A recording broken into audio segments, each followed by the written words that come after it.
여러분, 사람이 있는 곳에는 수많은 갈등과 다툼과 분열과 싸움이 있는 것 같아요. 한번 옆 사람 보고 물어봐도 그 집은 어때요? 시작. 얼굴 보니까 좀 전에 싸우고 온 것 같아요. 뭐 그런 생각들. 이렇게 사람이 사는 곳에는 수많은 갈등과 다툼과 분열들이 늘 있는 것 같아요. 이 세상 어떤 공동체도 다툼이 없거나 분열이 없는 곳은 없어요. 다만 다툼은 어디나 있고 싸움은 어디나 있고 갈등은 어디나 있는데 차이가 있다면 하나님의 은혜가 있는 곳은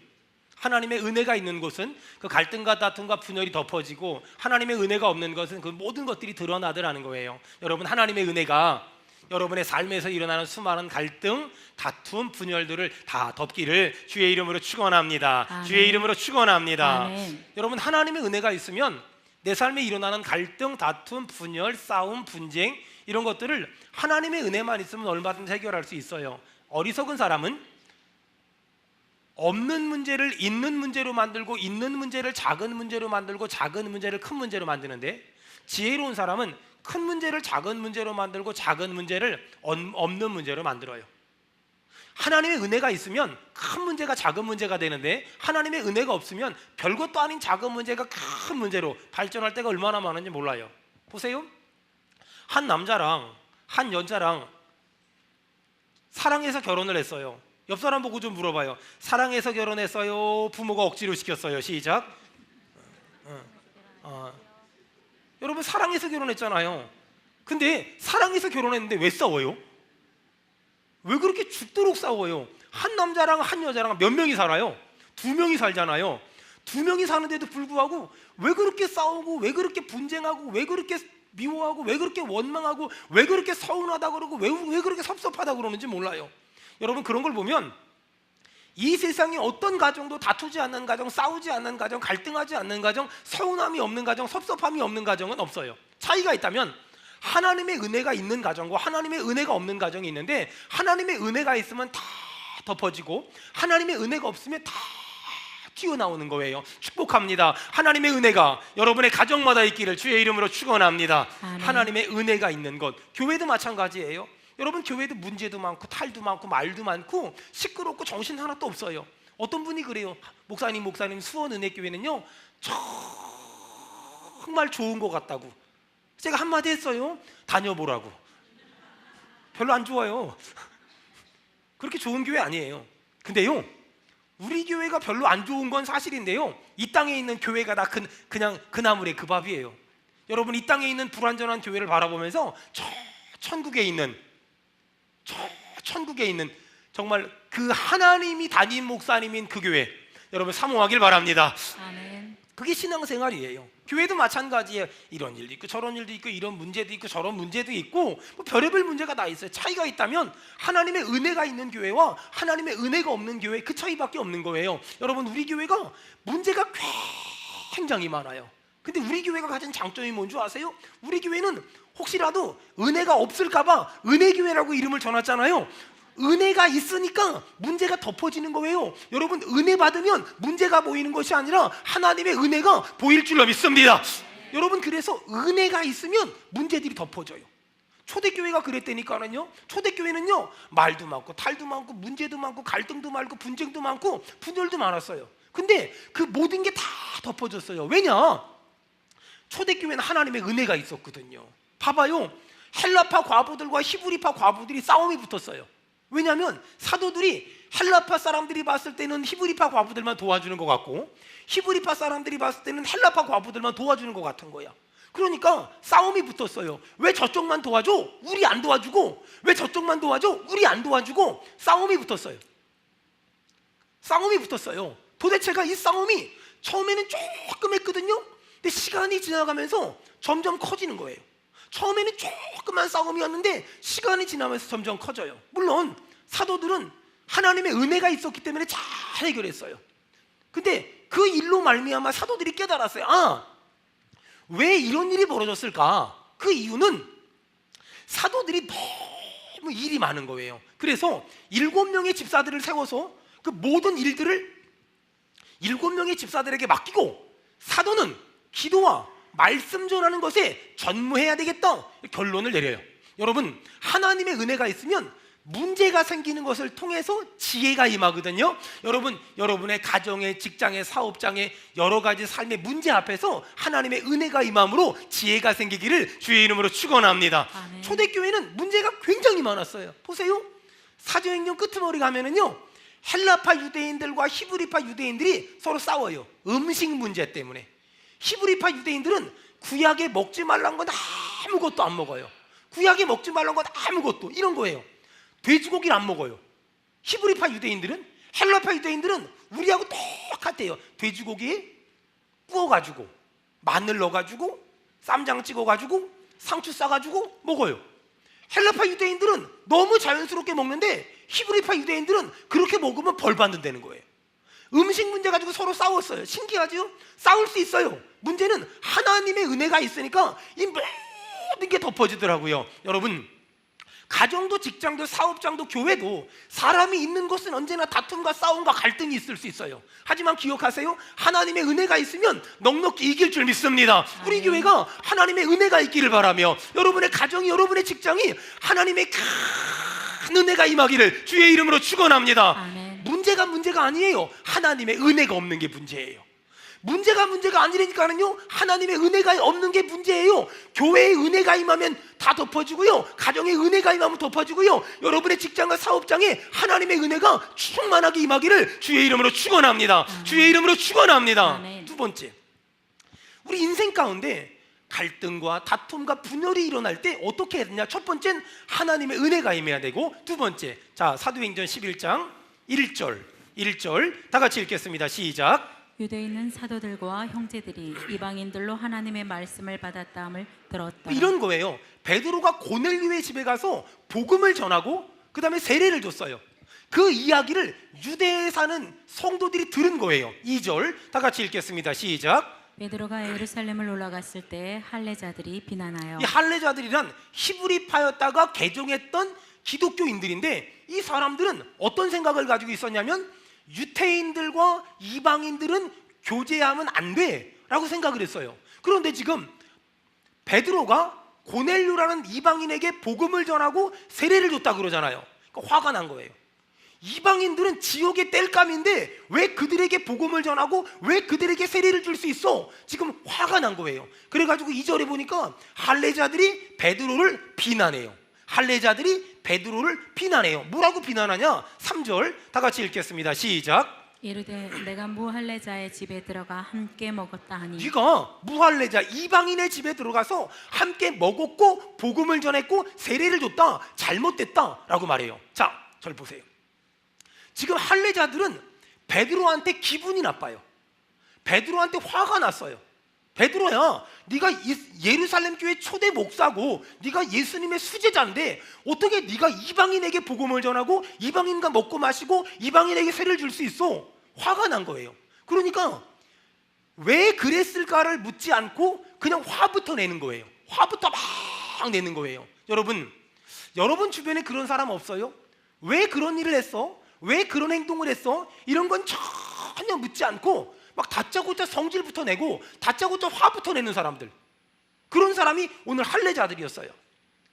내가 베드로였으면 할례자들이 막 원인과 이유도 묻지 않고 말하면, 이 사람들이 나한테 화내면 나도 어떻게 해야 돼요? 나도 화를 내지. 니들이 뭘 한다 그래? 내가 그런 행동을 했으면 이유가 있겠지. 왜 이유는 묻지 않고 따지려고 그래? 막 그러고 난리 쳤을 거 아니에요. 여러분 잘 들어보세요. 이 사람이 나에게 감정으로 대하면, 나도 감정으로 받아치면 싸우게 돼요. 잘 들으세요. 이 사람이 화를 냈을 때 나도 화를 내면 싸우게 돼요.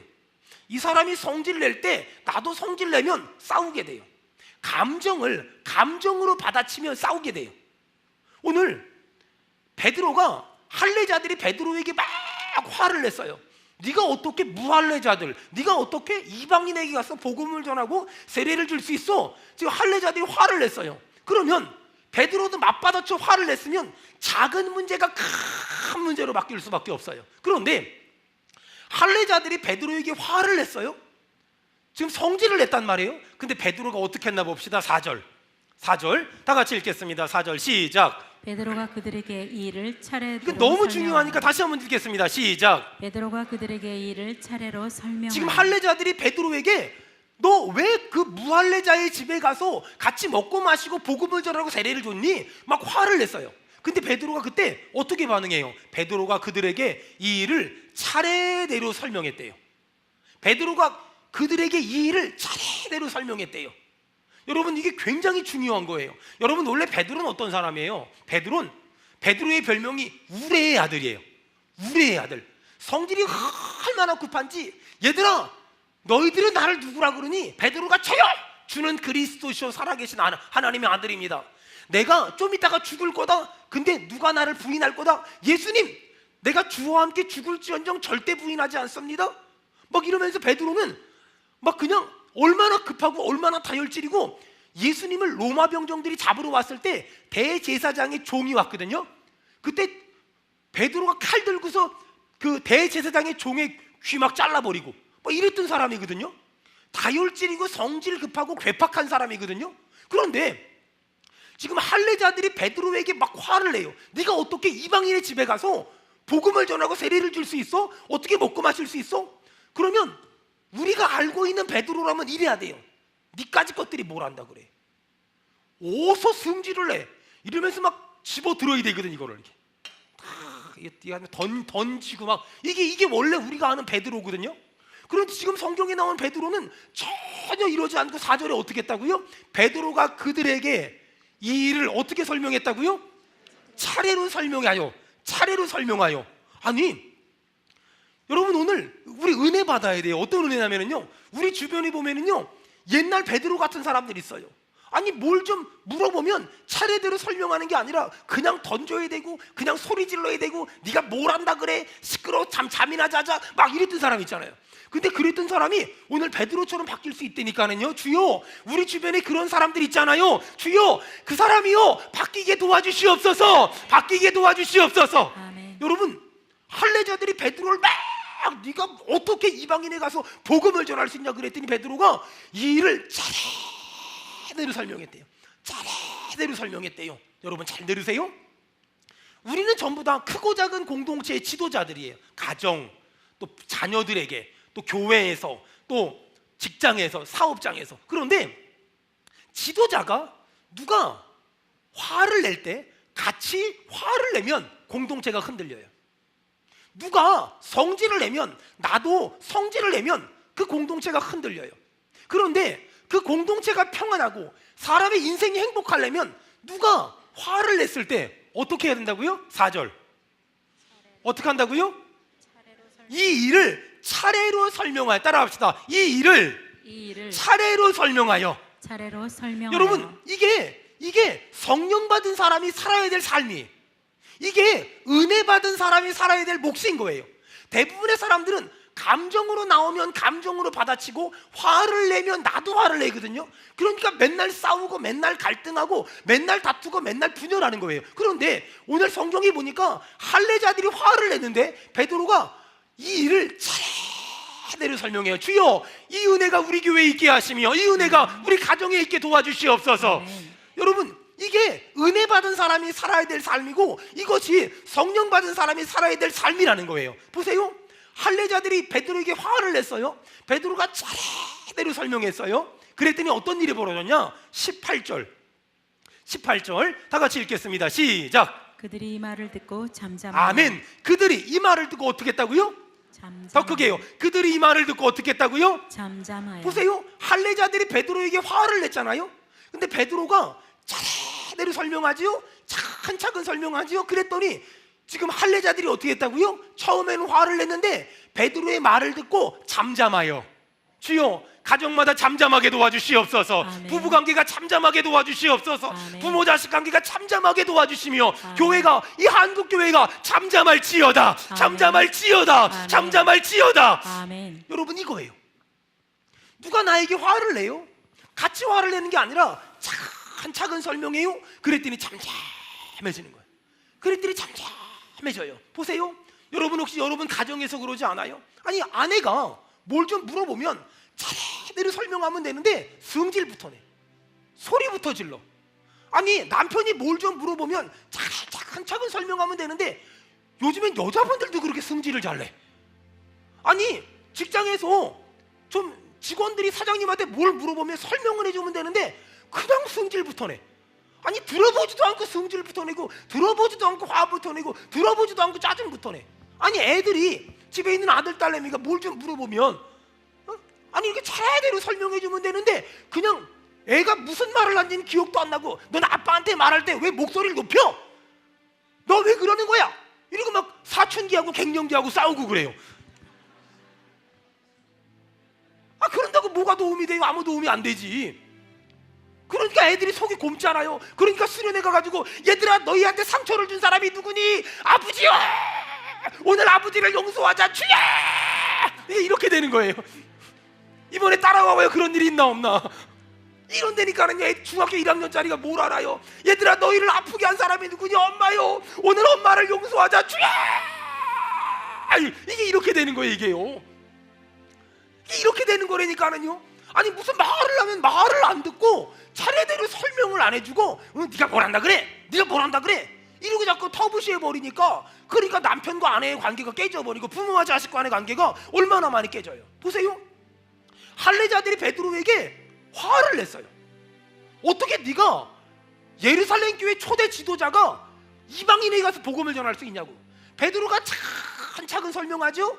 그랬더니 18절에 이 말을 듣고 좀 전에 화냈던 사람들이 잠잠해졌대요. 그러면서 이 말을 듣고 우리 18절 다 같이 읽겠습니다. 18절 시작. 그들이 이 말을 듣고 잠잠하여 하나님께 영광을 돌려 이르되 그러면 하나님께서 이방인에게도 생명 얻는 회개를 주셨도다 여러분 하니라. 베드로가 차례대로 설명하니까 이 말을 듣고 잠잠해서 하나님께 영광을 돌려 이르되 그러면 하나님께서 이방인에게도 생명 얻는 회개를 주셨도다. 무슨 말이냐면요, 여러분 어떤 사람이 화가 났어. 근데 차근차근 설명했어. 그랬더니 마음이 평안해졌어. 그러면서 차근차근 설명하면 어떻게 되는지 아세요? 아 그래서 그랬구나. 따라합시다. 아 그래서 그랬구나. 아 그래서 그랬구나. 이걸 깨달아지는 게 이게 도통하는 소리거든요. 아 그래서 그랬구나. 자 옆 사람은 이제 연습을 해야죠. 옆 사람 봐봐요. 선은 이렇고 수는 이래서 결론은 이렇게 됐어요. 자 시작. 자 가급적이면 부부간에 좀 해봐요. 부부간에 옆에 있는 사람이 남편 아내랑 선은 이렇고 수는 이렇고 결론은 이렇게 됐습니다. 시작. 자 그러면은 선은 이렇고 수는 이렇고 결론은 이렇게 됐습니다. 이렇게 말하면 반대편은 이렇게 말하는. 아 그래서 그렇구나. 자 한쪽은 자 오른쪽에 있는 사람이 왼쪽에 있는 사람한테 얘기하고 왼쪽에 있는 사람은 아 그래서 그랬구나. 자 시작. 자 선은 이렇고 수는 이렇고 결론은 이렇게 됐습니다. 아 그래서 그랬구나. 자 반대편 사람에게 시작. 선은 이렇고 수는 이렇고 결론은 이렇게 됐습니다. 아 그래서 그랬구나. 참 목사가 이런 걸 가르쳐줘야만 되는 세상을. 아니 무슨 말을 하면 승질부터 내고 화부터 내고 짜증부터 내고 옛날에 당신 그러지 않았냐고 그때 그러지 않았냐고 이러면서 여러분 세상에요 진짜 무서운 여자는요 히스테리카란 여자가 아니라요 히스토릭한 여자예요. 히스토릭한 여자가 뭐냐면요 히스테릭한 여자는 신경질적인데 히스토릭한 여자는 뭔 일만 있으면 처음 만났을 때부터 지금까지 읊푸는 여자들. 이 히스토리칼. 근데 요즘엔 여자들만 그러는 게 아니라 남자들도 그래. 자 다시 이거 굉장히 중요한 거예요. 오늘부터 써먹어요. 자 오른쪽에 있는 사람이 왼쪽에 있는 사람은 자, 차근차근 설명합시다. 선은 이렇고 시작. 선은 이렇고 수는 이래서 결론은 이렇게 됐습니다. 반대편 사람 시작. 아 그래서 그렇구나. 또 반대편 시작. 선은 이렇고 수는 이래서 결론은 이렇게 됐습니다. 아 그래서 그렇구나. 자 오늘 예배 끝나고 혹시라도 소리 지르고 던지는 사람이 있으면 담임 목사님한테 고발하세요. 아니 이렇게 가르쳐 줬는데도 그따위 행동들을 하면 그거 가만두면 안 돼요. 건축헌금 5천만 원 하라 그래야지 가만두면 안 돼요. 여러분 이게 아 그래서 그렇구나. 이게 뭔 줄 알아요? 그게 공감이라는 공감. 이런 거 있잖아요. 아내가 남편한테 막 직장 상사 욕을 해. 우리 직장 내 상사가 있는데 그 사람 이렇고 문제가 많아. 너무 속상해. 그 사람 때문에 화나 미치겠어. 막 그러잖아요. 그러면 아 그래서 그렇구나. 아 힘들겠다. 그러면 되는데 공감을 해주면 되는데 남편들 다 들어보니까 너도 잘한 거 없어. 네가 군대를 안 갔다 와서 모르는데 남자들은 원래 다 그래. 그 네가 잘한 거 하나도 없어. 근데 이래 버리면 이제 끝장이야, 끝장. 이제 끝장이야. 자, 따라합시다. 공감이 능력이다. 공감이 해답이다. 공감이 해답이다. 여러분, 오헨리라는 사람 아십니까? 그 사람이 쓴 책이 뭐가 있죠? 제가 1부 때도 물어봤는데요, 마지막 입새라 그럽디다. 역시 2부 때도 마지막 입새 외에는 아는 게 없어요. 오헨리라는 사람이 마지막 입새라는 책만 쓴 게 아니라 재미있는 책을 한 권 썼어요. 그 오헨리가 쓴 책에 보니까 이런 내용이 나와요. 강도가 어떤 집에 강도짓을 하러 들어갔어요. 부부가 있더래요. 손들어! 그러니까 손을 들어야 될 거 아니에요. 아내가 손을 번쩍 들더래요. 근데 남편이 손을 드는데 그 왼쪽만 들더래요. 손들어! 그리고 아예 안 드는 거예요. 손들라고! 죽고 싶어! 안 드는 거예요. 그랬더니 이 사람이 막 무서우니까 말 못하다가 가까워서 말을 한마디 해요. 제가 신경통이라 이게 안 들어진다고. 이게 안 들어진다고. 제가 신경통이라 이게 안 들어진다고. 갑자기 강도가 진짜냐고. 강도가 갑자기 얼굴이 온화해지면서 지금 그래서 나도 왼쪽으로 손들어 못하고 오른쪽으로만 하고 있다고. 그러면서 갑자기 밤에 강도짓 하러 들어갔다가 강도랑 집주인하고 신경통에 대한 얘기를 막 얼마나 아프고 얼마나 힘든지 둘이 막 말하다가 밤이 다 새버린 거예요. 그러면서 나중에 강도가 돌아가면서 얘기한 거예요. 정말 힘들다고, 절망하지 말고 꼭 힘내라고 격려해주고 갔다. 그게 오헨리라는 사람이 쓴 강도와 신경통이라는 책에 나오는 그런 얘기예요. 여러분, 이 공감이라는 게 능력이고요, 공감이라는 게 해답이라니까요. 보세요. 우리 교회 어떤 남자 집사님이 뭐 그런 일이 없겠지만 직장을 잘 다니다가 어느 날 때려쳐버렸어. 그리고 식당을 개업했어. 근데 아내랑 상의하지도 않고 가족이랑 상의하지도 않고 목사님이랑 상의하지도 않고 혼자 일 다 저질렀어. 아내 입장에서는 남편 혼자 고생하니까 가서 도와주긴 도와줘야 되겠는데 문제가 뭐예요? 화가 났잖아. 성질이 났잖아. 그러니까 가서 설거지 좀 도와주다가 그릇 몇 개 깨먹고 물 좀 갖다 날라다가 엎어먹고. 그러니까 남편이 소리 지르는 거야. 하기 싫으면 관둬, 때려쳐. 여러분, 지금 그 여자가 하기 싫은 게 아니에요. 그 문제가 뭐예요? 왜 직장을 그만뒀는지, 왜 식당을 개업했는지 최소한 가족들과 상의를 하고 또 자녀들과 같이 얘기해서 공감대를 형성하고 그 일을 시작했다면, 아니 힘들어도 도와주고 어려워도 함께하지 않겠어요? 그런데 공감대는 형성하지 않고 그냥 내 직장이니까 내가 그만두고 내 돈이니까 내가 사업을 시작해버리니까 가족 간의 공감대가 형성되지 않으니까 갈등하고 다투고 싸우게 되는 거예요. 여러분, 많은 그리스도의 리더십을 가진 사람들, 많은 성도들의 문제가 뭐냐면 이 사람이 감정으로 반응하면 나도 감정으로 반응해요. 그러니 싸우고 그러니 다투고 그날이 불어나는 거예요. 근데 오늘 베드로가, 하나님의 은혜를 받은 베드로가 할례자들이 화를 냈어요. 근데 차례대로 설명해요. 여러분, 이게 리더십이에요. 리더십이라는 건 그렇게 어려운 게 아니에요. 누가 성질이 나서 다가왔어요? 같이 성질 내는 것이 아니라 화가 나서 나를 찾아왔을 때 내가 차례대로 설명하는, 이제 그만 던지고 이제 소리 좀 그만 지르고, 여러분 이제 차근차근 설명하는, 차례대로 설명하는 그런 은혜가 있기를 주의 이름으로 축원합니다. 아멘. 주의 이름으로 축원합니다. 아멘. 주의 이름으로 축원합니다. 아멘. 여러분 보세요. 할례자들이 베드로 찾아왔을 때 막 베드로를 비난해요. 여러분, 어떤 사람의 말 속에서는 감정이 느껴져요. 근데 베드로가 할례자들에게 차근차근 설명하잖아요. 그 말을 들을 땐 은혜가 느껴져요. 잘 들어보세요. 어떤 사람의 말 속에서는 지금 기분 나쁜 게 느껴지고 성질 난 게 느껴지고 화난 게 느껴져요. 근데 어떤 사람의 말 속에서는 하나님의 은혜가 느껴지고 성령의 충만함이 느껴져요. 여러분 부탁합니다. 여러분이 말할 때 하나님의 은혜가 느껴지고 성령의 충만함이 느껴지기를 주의 이름으로 축원합니다. 아멘. 주의 이름으로 축원합니다. 아멘. 자, 마지막 하나, 19절 다 같이 읽겠습니다. 19절 21절까지 보겠습니다. 21절까지 시작. 그때 스데반의 일로 일어난 환란으로 말미암아 흩어진 자들이 베니게와 구브로와 안디옥까지 이르러 유대인에게만 말씀을 전하는데 그 중에 구르보와 구레네 몇 사람이 안디옥에 이르러 헬라인에게도 말하여 주의 예수를 전파하니 주의 손이 그들과 함께 하심에 수많은 사람들이 믿고 주께 돌아오더라. 아멘. 자, 여러분 이제부터 좀 중요한 얘기를 한번 해보려고 합니다. 베드로가 지금 고넬료의 집에 복음을 전했어요. 그것이 이방 선교의 시작이 됐어요.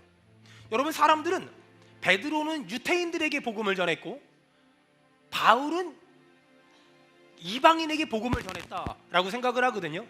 맞아요. 하지만 놓치는 게 뭐냐면 베드로는 유대인에게도 복음을 전했지만 이방 선교의 문을 열었어요. 그리고 베드로가 문을 열어놓으니까 그 다음에 바울이 들어가서 복음을 본격적으로 전했어요.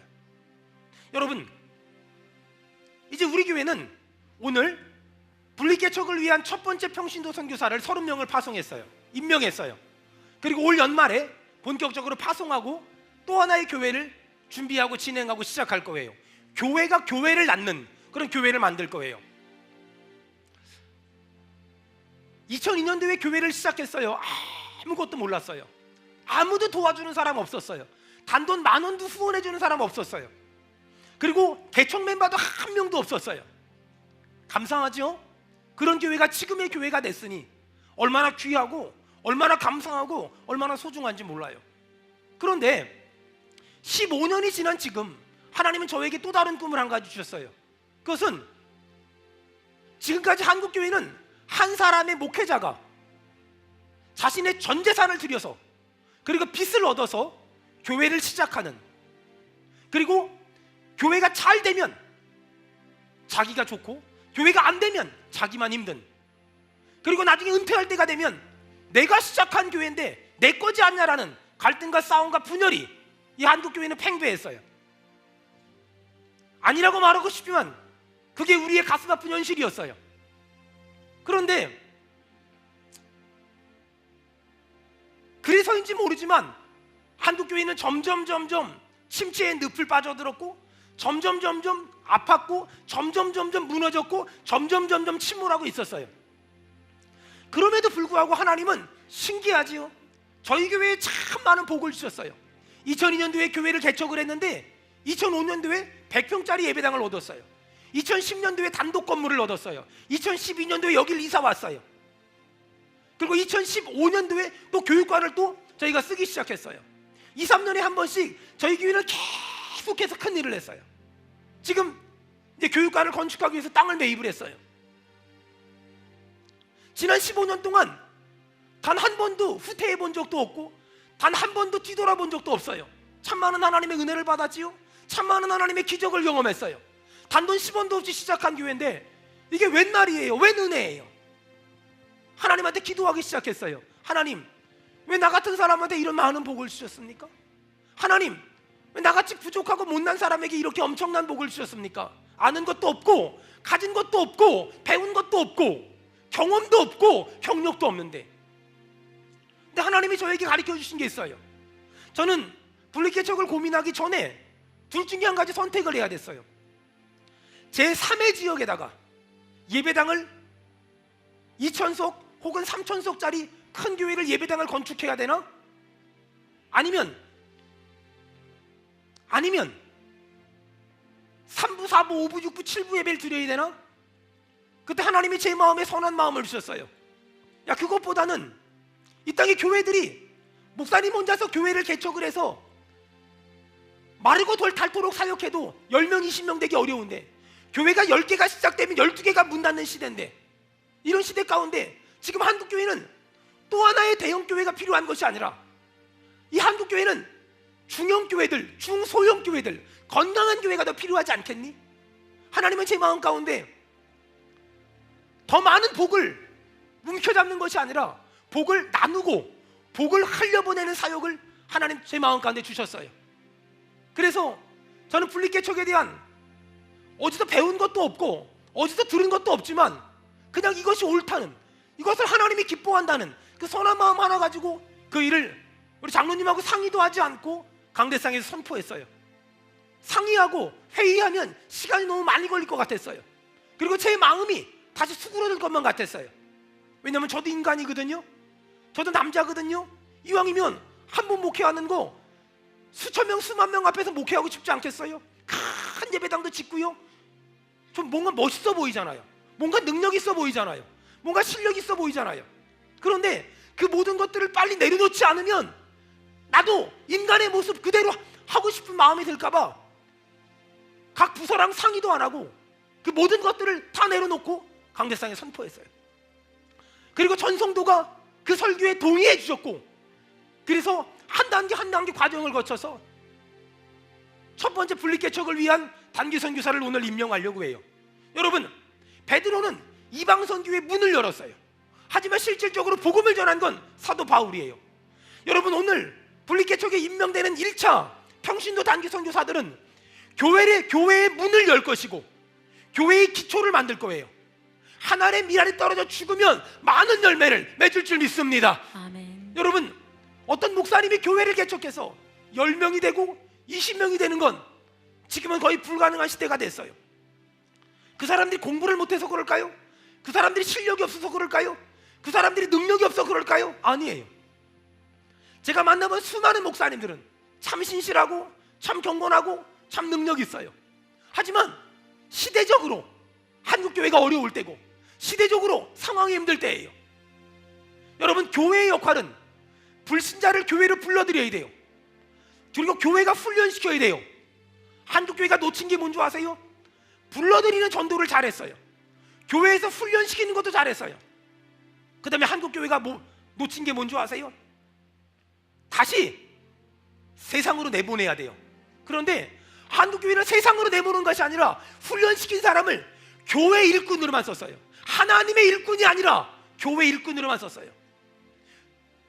교회 일꾼으로만 쓰니까 교회 안에는 그리스도인들이 너무나 많지만 교회 밖에는 세상의 빛의 역할을 감당하고 세상의 소금의 역할을 감당하는 사람이 없는 거예요. 그러니까 큰 교회는 일꾼이 너무 많지만 작은 교회는 일꾼이 너무 없는 거예요. 큰 교회는 서로 장로가 못해서 안달이고 권사 집사가 못해서 안달인데, 작은 교회는 시킨다 그러면 교회 안 나와요. 큰 교회는 일꾼이 너무 많아가지고 서로 싸우고 갈등하는데, 작은 교회는 한 사람이 10가지 20가지 일을 감당해야 돼요. 여러분, 그동안 한국교회는 신학대학원을 졸업해서 목사 안수를 받으면 목사님들이 자신의 전 재산을 들여서 교회를 개척을 했어요. 그 열정과 열심은 칭찬받아 마땅해요. 하지만 문제는 그들을 위해 기도해 주는 사람도 없고 그들을 위해 응원해 주는 사람도 없었어요.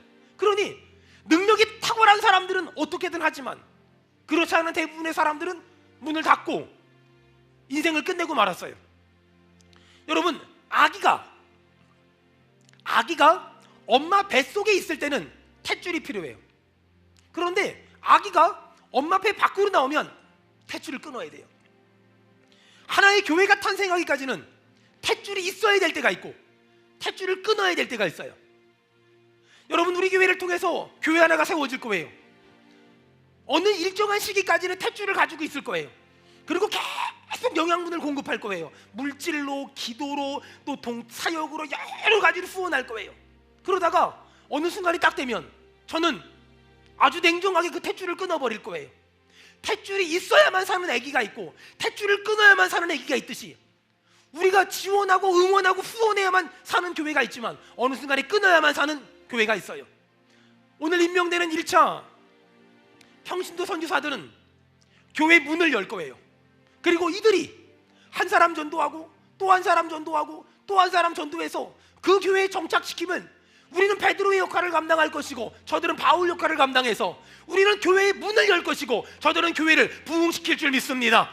여러분, 이것이 모든 것이 합력하여 선을 만드시는 참 좋으신 하나님, 그분의 역사하심이라고 저는 믿어요. 사랑하는 여러분, 오늘 분립개척에 임명되는 평신도 선교사 여러분, 여러분들을 주의 이름으로 축복하며, 그리고 이 자리에 있는 사랑하는 성도 여러분들 이 귀한 사역에 여러분 적극 동참해 주시길 바라며, 여러분의 헌신과 여러분의 동참과 여러분의 관심이 한국교회를 조금은 깨끗하게 만들 것이며 조금은 거룩하게 만들 것이며 다시 한번 한국교회의 제2의 영적인 부흥을 회복시킬 줄 믿습니다. 마지막으로 제가 쓴 글 하나 읽어드리고 기도하려고 합니다. 제가 교회를 개척했을 때 제가 썼던 메모예요. 개척교회 목사란 가난하고 능력이 없는 목사가 아니라 간절한 마음 하나로 하나님을 기쁘시게 하겠다는 야심을 가진 목사다. 개척교회 목사란 한 사람이 커 보이지만 그 한 사람보다 주님이 더 커 보이는 목사다. 개척교회 목사란 불러주는 것이 없고 알아주는 사람 없어도 기쁘게 사역하는 목사다. 개척교회 목사란 오직 복음 하나만을 향해 인생을 건 목사다. 개척교회 목사란 아무도 격려해주지 않을 때 스스로 격려하고 견딤의 영성을 체득하는 목사다. 개척교회 목사란 말씀과 기도에 전무하는 목사다. 개척교회 목사란 부족한 것이 채워질 때까지 기다리는 사람이 아니라 부족한 것 안에서 최선을 다하는 목사다. 개척교회 목사란 성도가 아내 한 사람밖에 없지만 아내 한 사람이 은혜 받으면 누가 봐도 은혜 받을 수 있다는 믿음을 가진 사람이다. 개척교회 목사란 내 맘대로 목회할 것이다 라고 생각하지만 몇 달이 지나지 않아 금세 깨닫는다. 내 맘대로 했다간 망한다는 걸.